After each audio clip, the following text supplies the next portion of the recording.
Welcome to Streaming Idiots. I'm Tom Sinclair. I'm the head idiot here today. It's going to be a fun show. Well, I don't know if it's going to be fun, but I think it's going to be interesting.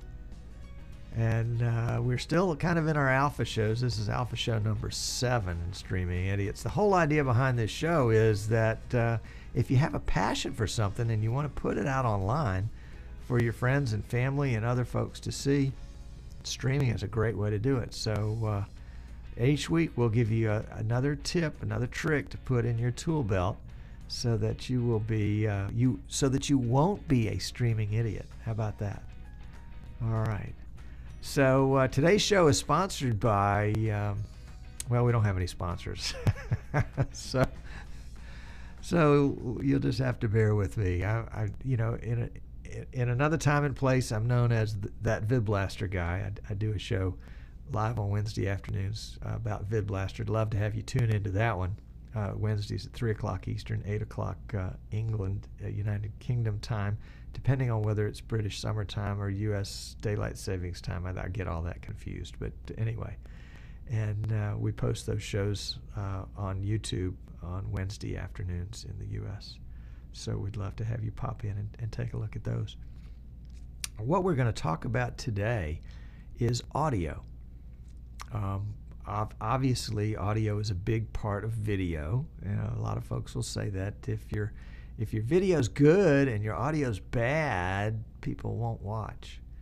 But if your video's mediocre and your audio's really good, people will watch. One of the basics with audio in Windows PCs, and we're talking specifically about Windows now. I'm not an Apple guy.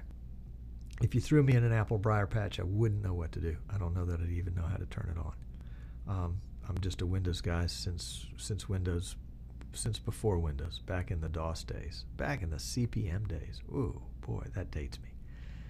But with audio, most of the time, if you're using a software switcher like VidBlaster or vMix or Wirecast or some of the others, you're going to select an audio device that your PC already knows about as the main input for the audio into the software. Now, there are a couple different ways to handle that, and it does get incredibly complex.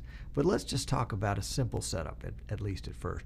Let's say that you've got a small mixer, audio mixer, and you have a mic attached to it, and you would like to attach that to your computer so that that sound would show up in your software program. There are a couple of different ways to do that depending on what kind of mixer you have. If you have just a generic run-of-the-mill mixer with inputs and outputs, then most likely you're going to be taking an output from the mixer and plugging that into a line in or an input jack on the PC.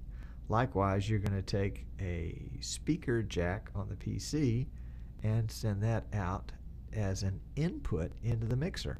And the idea on that is that as you go beyond one mic and you do other things, you want to mix all that audio together so that if the PC software doesn't have any kind of audio mixer built into it, remember it's a video mixer, video switcher. If it doesn't have a way to mix the audio internally, it's going to have to be done externally in a mixer, and so you'll need to get a way. You'll need to send that audio out and then send it back. Boy, did I do a terrible job of explaining that. One of the easiest ways, and this is the way I started, and believe me, it's got to be easy if I'm going to do it, was to use a USB mixer, because a USB mixer allows me to plug in the USB into the PC, USB into the mixer, don't have to worry with a bunch of other cables, and I've got that input-output already fixed up for me right there. The advantage of that, and let's take VidBlaster for example, because that's the software I know the best. Let's say in VidBlaster that you've got a module called a player module. And in that player module, you've loaded it up with a video, which also, of course, includes audio. and you want to play that and have the audio show up in your broadcast. But you also want to periodically go in and talk about something. So you want the audio from your microphone to go into your broadcast. Well, if VidBlaster is going to record that and stream it, it's got to receive one audio signal. So that audio from the VidBlaster player and from your microphone have to be mixed together and then sent to VidBlaster as a single audio input. So what that means is the audio from the player has to go out to the mixer and then get mixed with the microphone and come back to VidBlaster in order to be recorded and streamed. It can be a little complex, but if you remember it kind of as an out and back roller coaster, you know, the roller coaster goes all the way out and then it has to come all the way back to drop you off at your point where you left. That's how I remember it the easiest. But sometimes in your PC it can get a little tricky. For example, if you have lots of different audio devices available in your PC, how do you know which ones to pick to send the audio out and back with? Well, let's take a look at I don't know if this is a typical PC or an atypical PC, but I want to show you what the audio device, some of the audio devices are in my PC.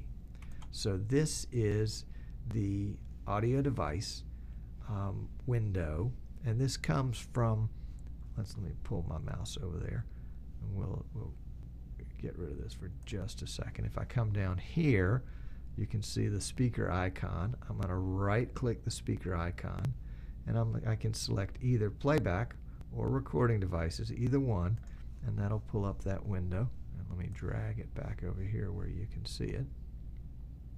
There we go. And here we're on the playback tab.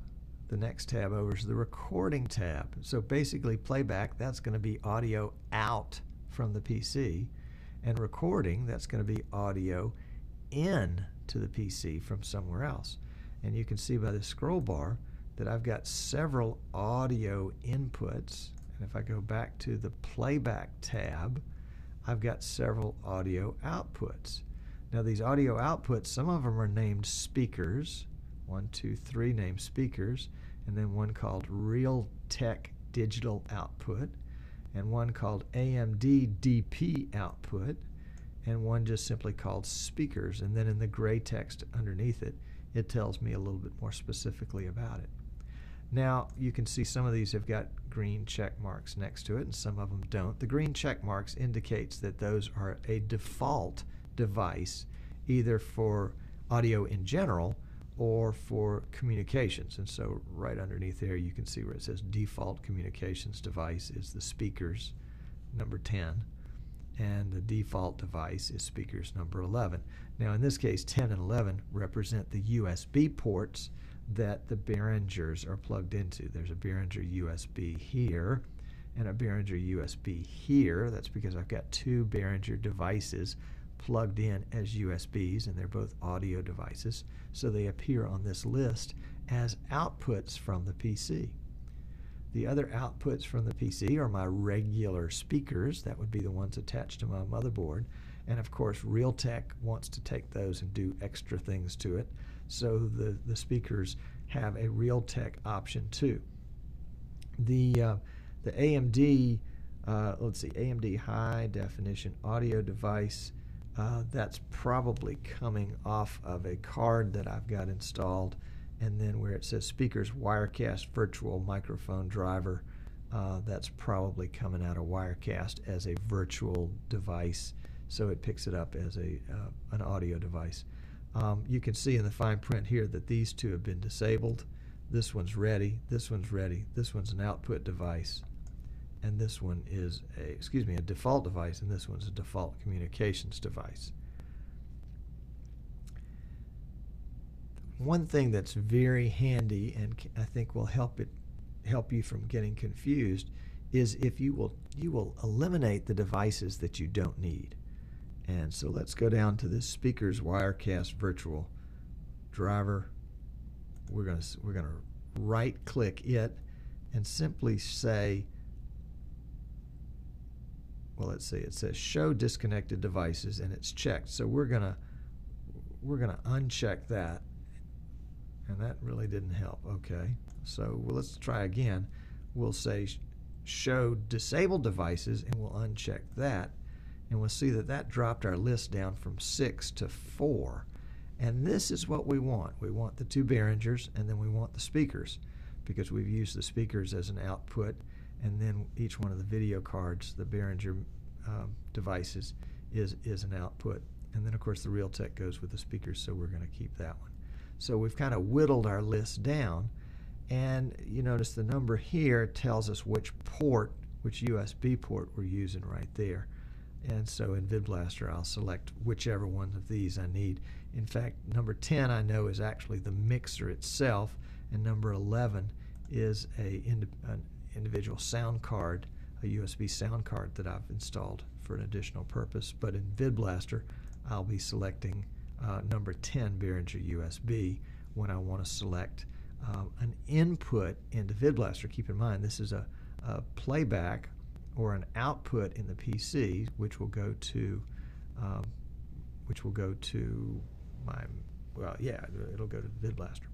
All right, now going over to the recording side, these are going to be inputs into the, and let's turn those back on right there so you can see I've got lots of recording devices, and these will be inputs into the PC where we can record things. I've got a microphone that's not plugged in. I've got a line in right here that's not plugged in. I've got a stereo mix that's been disabled.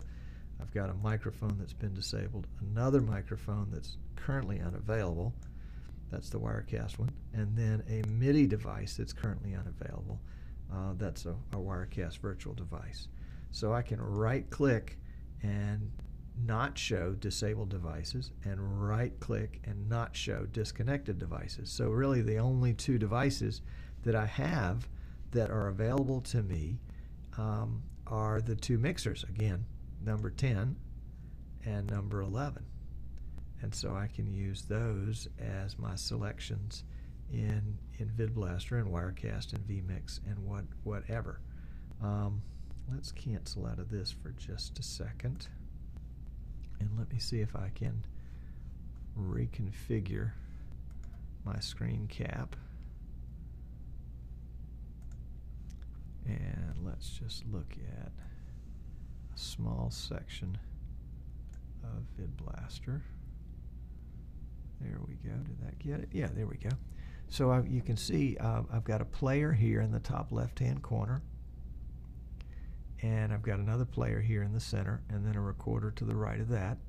And then below that, I've got this audio player, and below that, another audio player. To the left, I have a player, and then an effect module, which we really don't care about. But let's take a look in this player module. So I'm going to right-click it, and I'm going to scroll down to Audio Device. And it shows me all the audio device choices I've got in VidBlaster. In this case, I've got a choice of no sound, a choice of speakers 11, speakers 10, speakers 2, and Realtek digital output 2. Now remember, our 2 2s right here are essentially the same device. One is just the Realtek spin on it. And then the other 2, 11 and 12, are my Behringer devices. 10, excuse me, not 11 and 12, 10 and 11. 10 happens to be my mixer. I know that by testing earlier. And 11 happens to be the UCA sound card, which is a, in this case, I want to send the audio from the player out to that sound card. And that sound card is then going to incorporate it into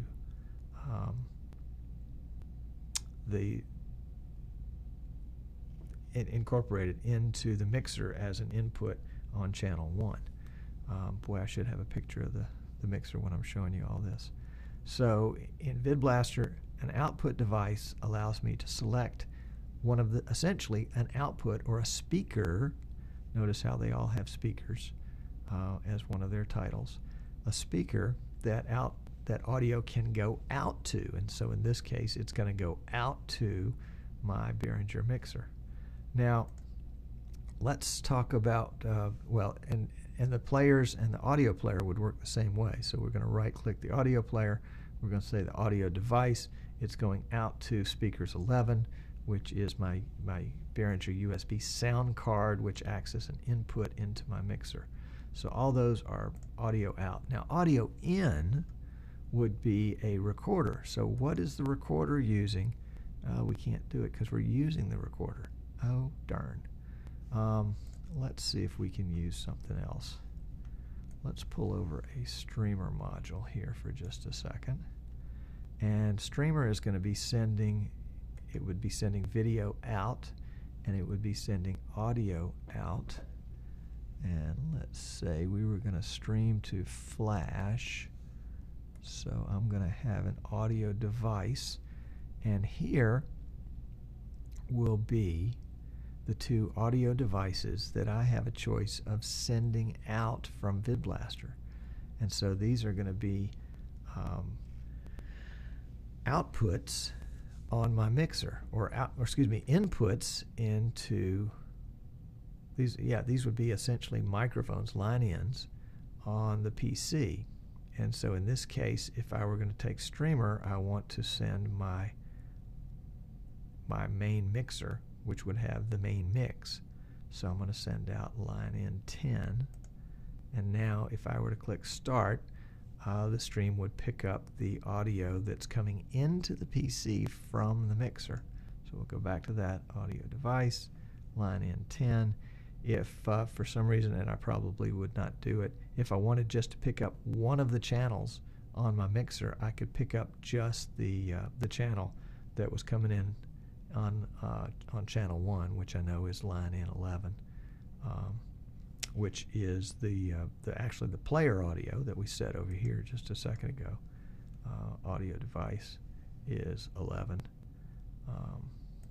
It can be a little confusing. Sometimes it's helpful to go ahead and map out, write it out in a chart format, and you would be amazed how much easier it is to kind of keep all that straight. You got your inputs and your outputs, and it can be a little hairy sometimes, especially if you get your inputs and outputs confused. Because remember, what's an output on the mixer is an input on the PC.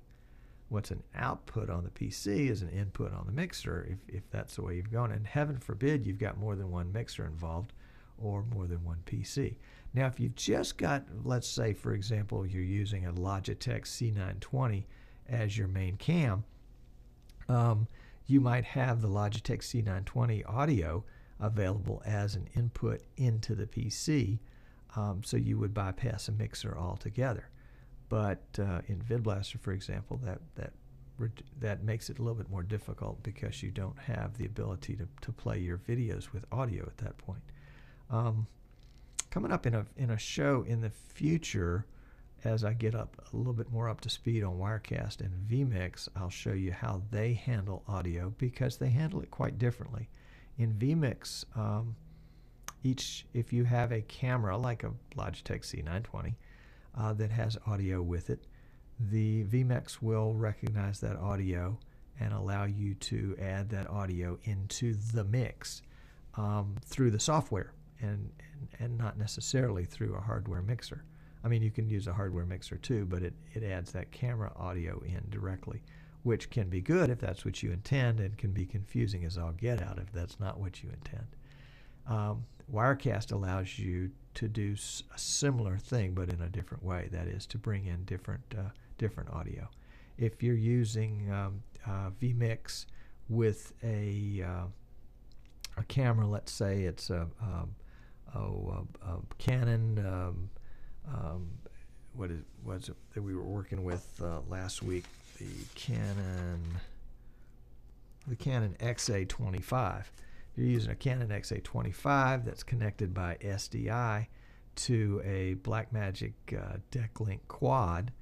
In vMix, you can pick up the audio from the camera as a separate audio, as well as the video from the camera as separate video, and you can route the audio to an audio mixer that's built into vMix, like you would route the camera video into the vMix video part.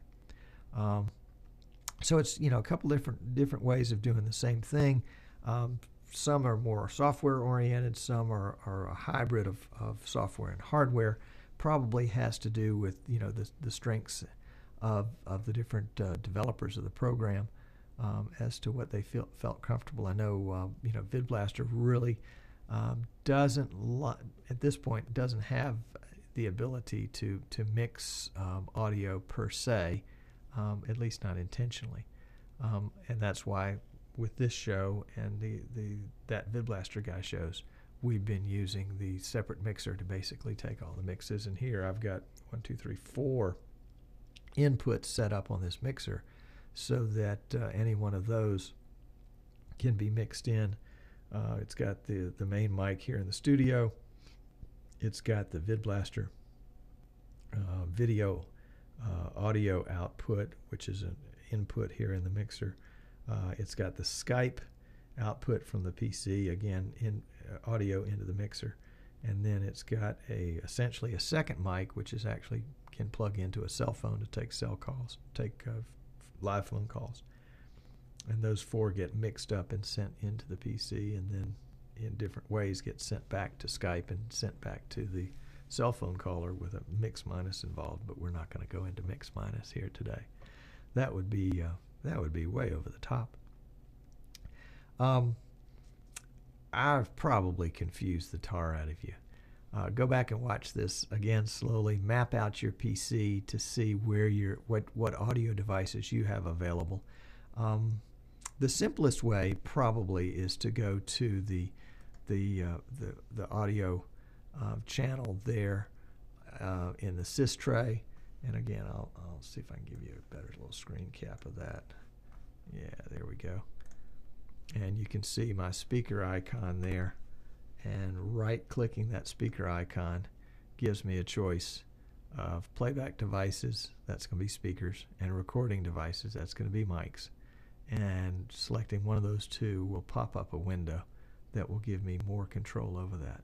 Oh, and by the way, while we're right here, the microphone, or excuse me, the little speaker icon here, you can't see it in this, but it popped up a little teeny display right above it that says, no, you can't see it. It says speakers, 100%. And so that basically says, let's see if we can redo this screen capture in a way that you can see that, because this sometimes can be kind of important.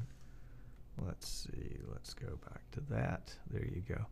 So we're gonna left click the speaker, and it's gonna bring up, let's see if we can drag this over there. Oh, no, I don't guess it's gonna let us drag it. So can we do another screen capture? Sorry about this, but I want to get it right. Okay, bear with me just a second on that screen capture.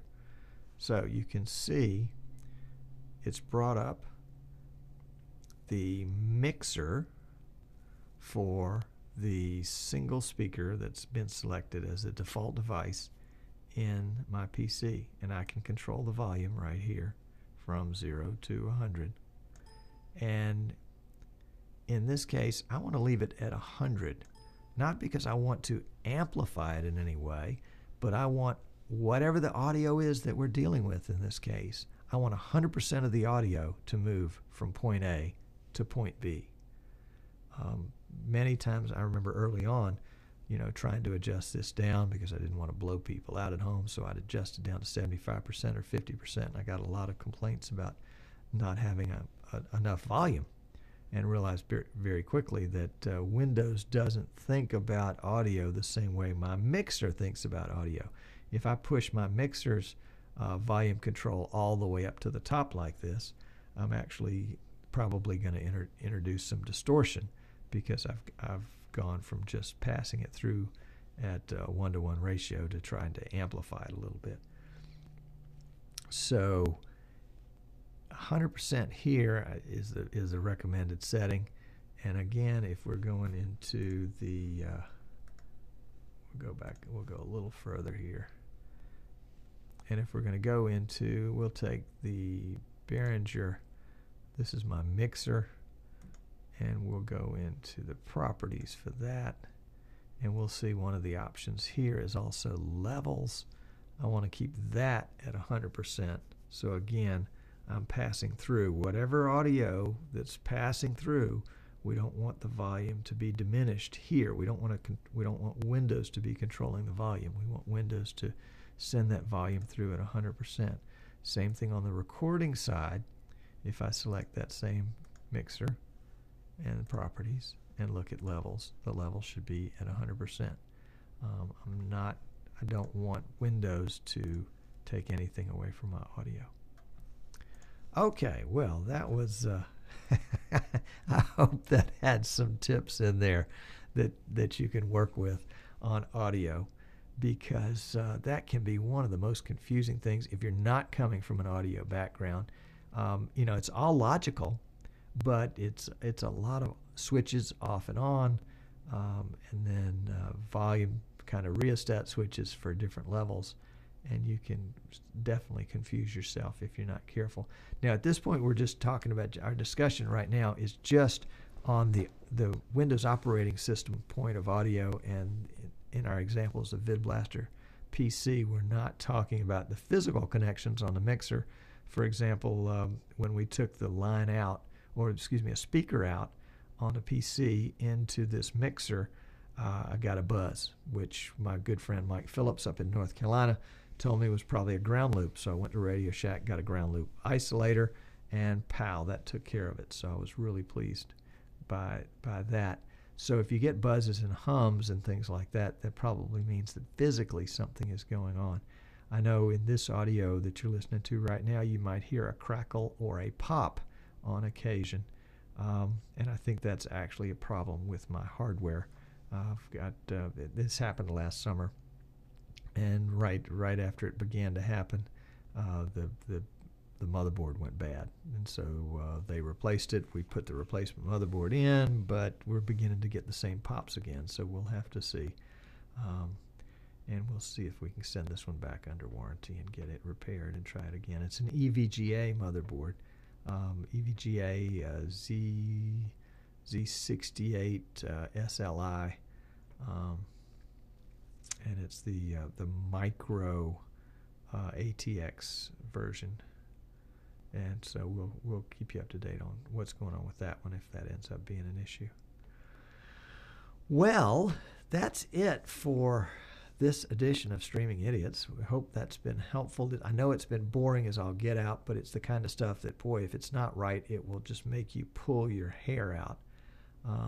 Definitely made me pull my hair out at one point until I kind of got my arms around it. And, you know, once you get it right, you kind of leave it alone, and if something changes, then it's like, oh my goodness, you know, how do I get it back? So keep a tab on this video. We'll be posting it on YouTube here before too long. All right, my friends, thank you for tuning in. If you tuned in live, hang out with me afterwards. I'd love to hear your comments and questions. If you're watching us on YouTube, hope you'll subscribe and tune in with us again sometime live. We're on Wednesday afternoons, about 3:30 Eastern time in the U.S., about 8:30 in the United Kingdom.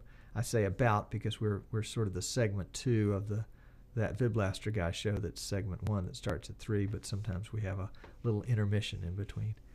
So you could join us at 3:30 and kind of catch us in between broadcasts, or join us at 3 for the VidBlaster Guy show.